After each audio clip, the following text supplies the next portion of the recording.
Welcome, my friend, to Next Level Change Success. I'm Therese Perez, a change strategist and practitioner with over 20 years of experience designing and delivering impactful change programs across various industries.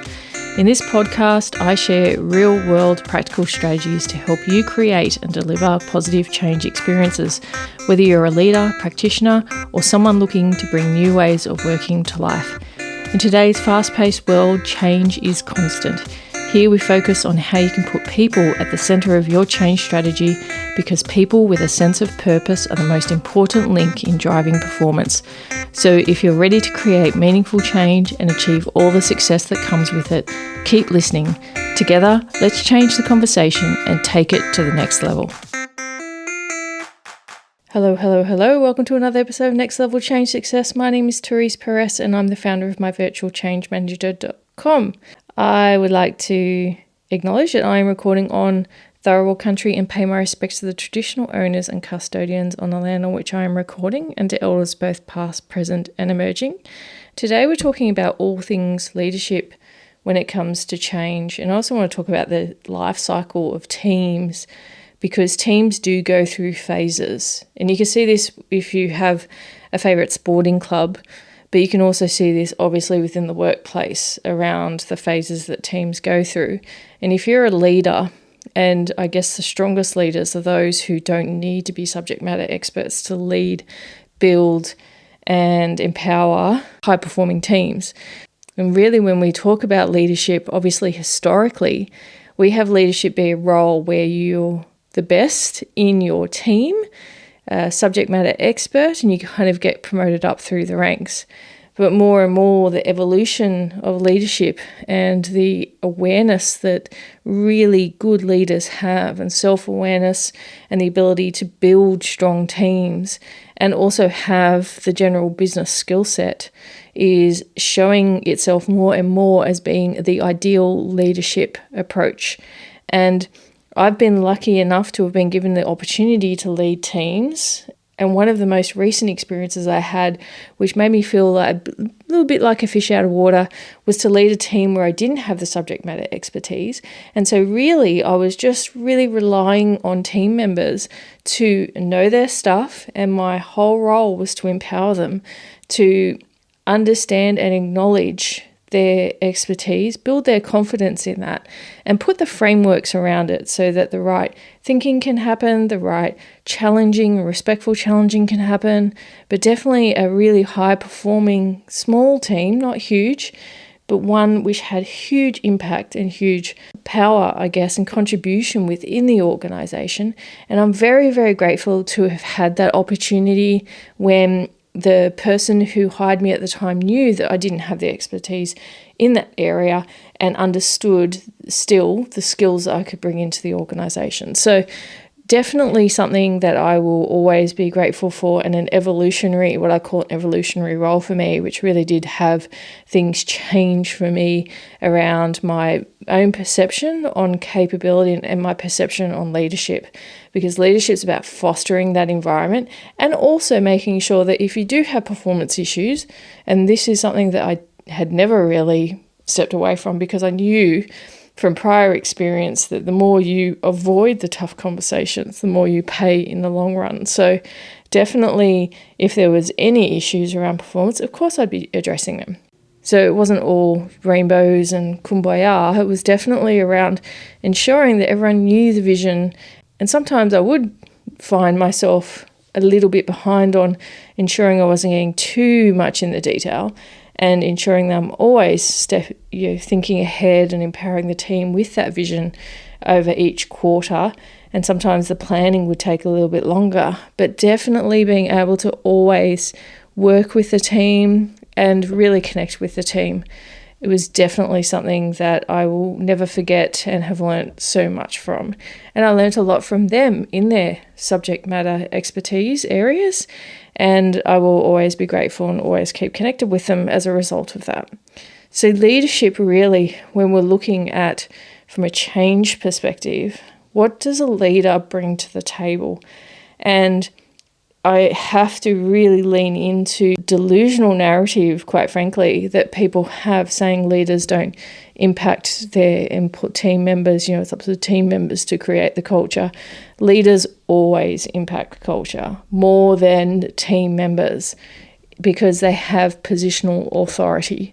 Positional authority in any organization, whether it be the CEO, whether it be the next level down, whether it be middle managers, that positional authority gives you the ability to affect culture positively and extremely negatively within the team, but also across the organization when you have a leadership role.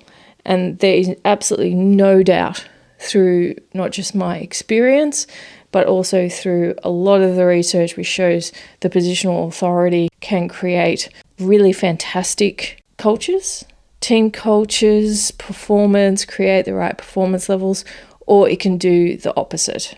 And really what we want to focus on here is if you're in a leadership role or if you're working with leaders, think about how you can influence leaders to be as positively powerful as possible and empower them in that. So from a change perspective, and all of the ProSci studies show time and time again, and all of the research papers show that leaders are a key area and a key player in change. They determine, and especially middle management, determine success or failure of a change. If they're not aligned, if they're not bought into the change, if they don't own it. And I talked about in my previous episode the cycles I went through professionally, and in my 20s I was doing everything. In my 30s I realised it's about empowering the leaders, working with the leaders, supporting them, co-designing with them. And in the 40s, definitely around creating that environment for ownership from the outset. And definitely when it comes to change, that leadership hub is so important on ensuring that leaders are aligned with the change, that they're teaming well as a peer group in and of themselves, and that they're very clear on the culture and behaviours that they role model and hold each other to that. The most powerful leadership teams, you can have diversity of thought, you can have healthy challenge, and then within their teams, obviously, that type of leader is always going to get good outcomes if they are role modelling and cohesive with their peer group. Then that will, in a positive way, have a positive effect on their team. When you are part of a leadership team, which I have been, which hums like that, even though there's diversity at the table, even though at times you don't all agree on things, the performance and the ability to move an organisation forward is just fun. And the connection you have, the authentic connection you have, it's fun, and it's something that you cherish because you don't always get that. So if you're a change person, or if you're a subject matter expert working with leaders where you need buy-in, then very much the consultation process, the checking in, the communication touch points become really, really, really important for that change, whatever it may be that you're bringing in, because if you've got the support, then really nothing can stop you in a lot of ways. And ironically, CEOs have an impact, but when you're actually implementing the change, middle managers have more of the power. And so never forget that. You have a voice at the top, but if you're in a big organisation, that person is just, I guess, a bit more of an intangible mouthpiece for your change versus your direct leader who's going to tell you what to do. And if you have too many leadership layers in your organisation, unless you jump layers all the time, you're going to find you really struggle with getting that change to the grassroots level if you're just relying on top-level leadership to be the ones driving the change. So a couple of things to consider there. And then let's talk about the team life cycle that can happen. And often the model that people talk about is a storming, norming, forming kind of model. But the reality is that teams go through cycles, and then within a team, as a leader, you're needing to manage change actively if you have resource changes, even if you have new people joining the team through recruitment, have people leaving the team through taking opportunities, hopefully within your organisation or with other organisations to further their career.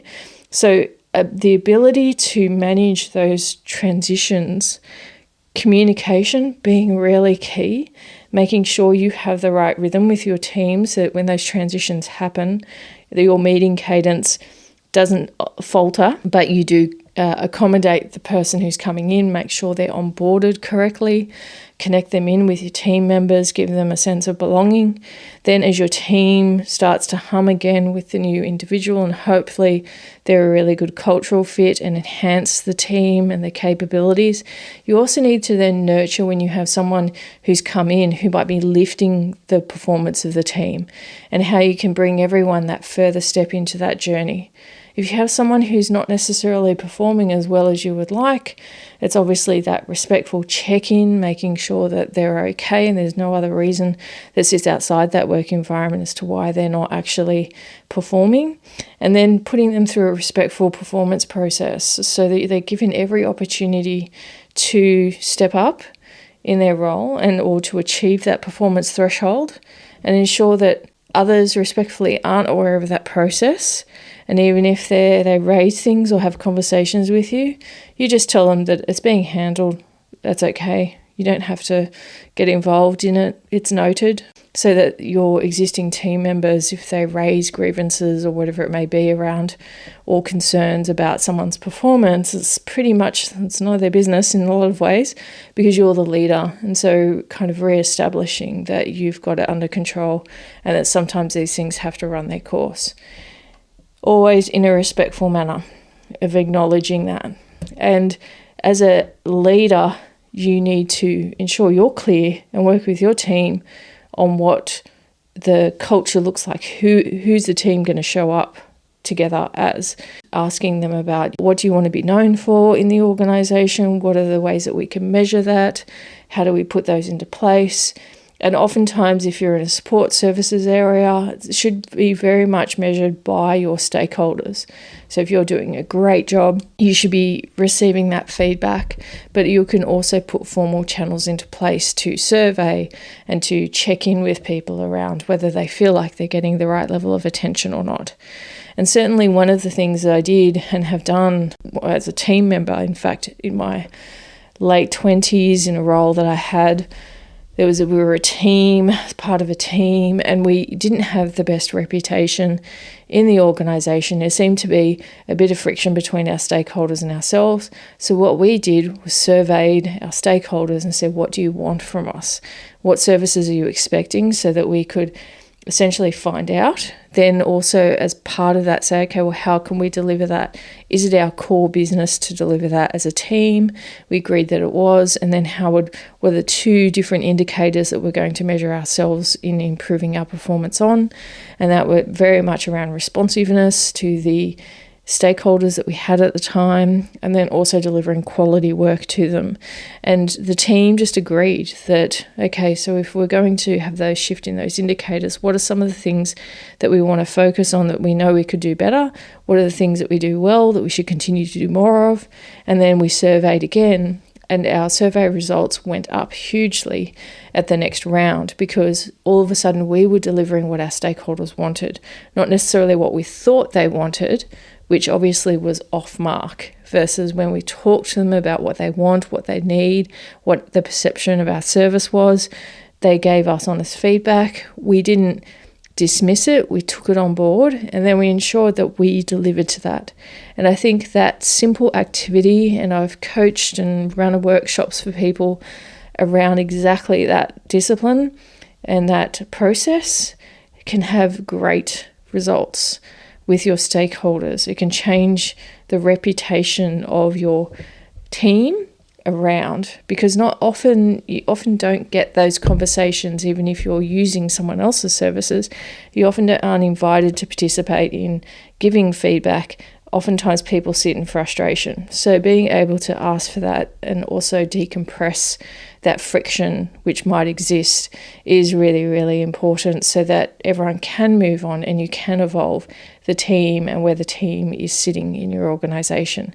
So a few things and a few activities that you could do which would make a difference in relation to that. So you have the forming, obviously, we've talked about that model, but the life cycle of teams is always fluid. And so you might have come on board, and there are different pathways for leaders if you're inheriting a team. So if the team is already established, there's also different tacts that you take if the team is one that you're building. And also if there is one that you need to make changes to or bring two teams together. They're just some of the circumstances in which you could step into leadership. There is also another pathway, obviously, is if you're within the team and you get promoted. And that can be quite difficult for that individual.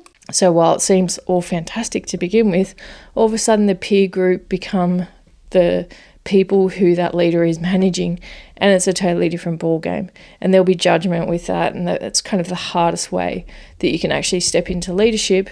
And I personally have experienced when that has happened, and it hasn't been a great fashion, that there was definitely a lot of blowback on myself around that promotion and almost selection really to take on the leadership role. And that really did for a while have a lot of friction within the team. But part of it was identifying people who are mature enough and professional enough to move on and to see the vision for the team and to build a really well-respected team. And luckily I had some individuals who were great friends of mine who did step up and who really took the more mature approach to things. So sometimes when you're consciously changing the culture of a team, you have to weather the storm, and that's really, really important. So a few things to consider there around the different stages and life cycles of a team. The one common thread, though, across the board, regardless of the stage that your team is at, is being very clear on what the function is, being very clear on what you stand for as a leader, and then working with your team to design the culture of the team. And you do work with your team on that so that, once again, that ownership is created. The last thing that I want to talk about when it comes to teams is this concept of psychological safety, because I think that term is very confusing for people. As soon as you put psychological safety, people start interpreting, misinterpreting, not understanding what it is.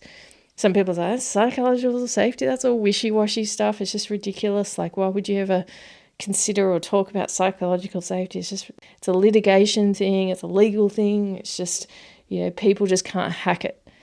Now, psychological safety was termed because it's about teaming, right? It's about high performance.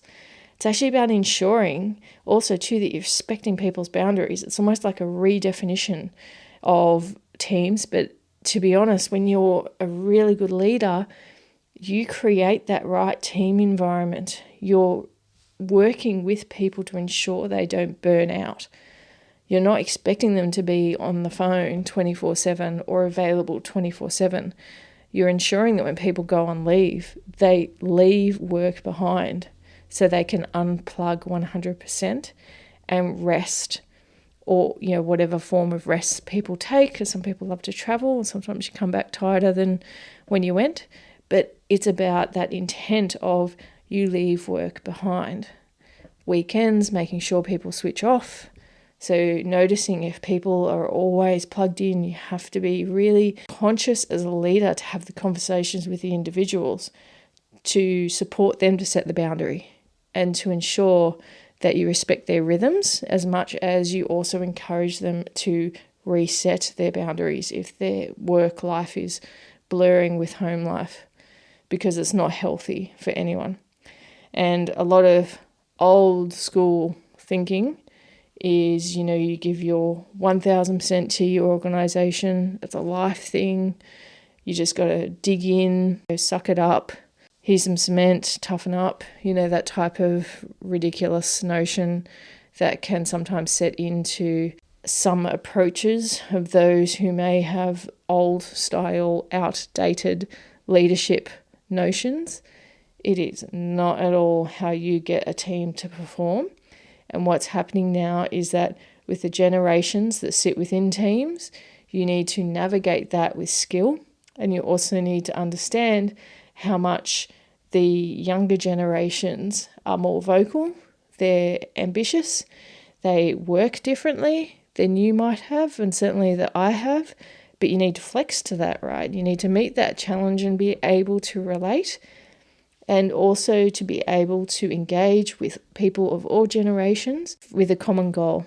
And people will make choices throughout that journey when you're a leader and you're setting that tone. They will make choices about whether they want to be part of the team, and that's okay.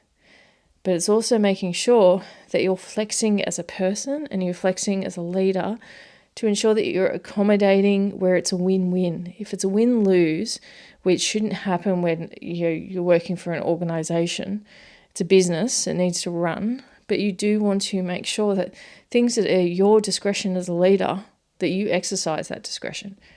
A policy is a policy, but there's always discretion around it. And the importance of treating each individual as an individual, but then collectively setting the tone, that's a fine balancing act. But it's definitely something that really good leaders do. And sometimes it's through experience where you know that you actually have tipped over, unfortunately, maybe into accommodating an individual. And you only know that once you've done it once, and then you realise this is what happens when you might over-accommodate. So it's just leadership experience over time that can help you understand that. So I hope that this has been insightful for you. I hope it has helped if you're in a leadership role, or even if you're stepping into a leadership role. I think most individuals, while there's leadership roles where there's positional power, anyone can be a leader in an organisation. Anyone can display leadership at any point in time. And oftentimes when I'm in meetings, I'm not always the leader in the meeting. I'm actually making space for my team members to lead, because everyone is a leader. Doesn't mean that everyone wants to be a people manager or everyone wants to go up the ranks of an organisation. It's just actually about creating the space so that people can be given the respect and the airtime and the empowerment that they deserve, because most humans are extraordinary and they've just never been given enough support or confidence to do amazing things. And that's what we really should be doing. Anyway, I hope you enjoyed the episode, but definitely come to myvirtualchangemanager.com. We have some courses that are happening soon for leaders.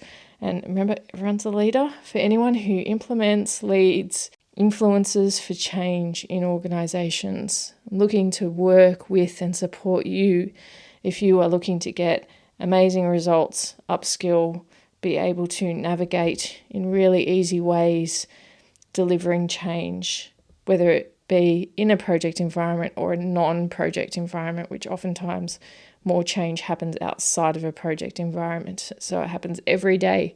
And so everyday change is what we are really going to be focusing on in myvirtualchangemanager.com.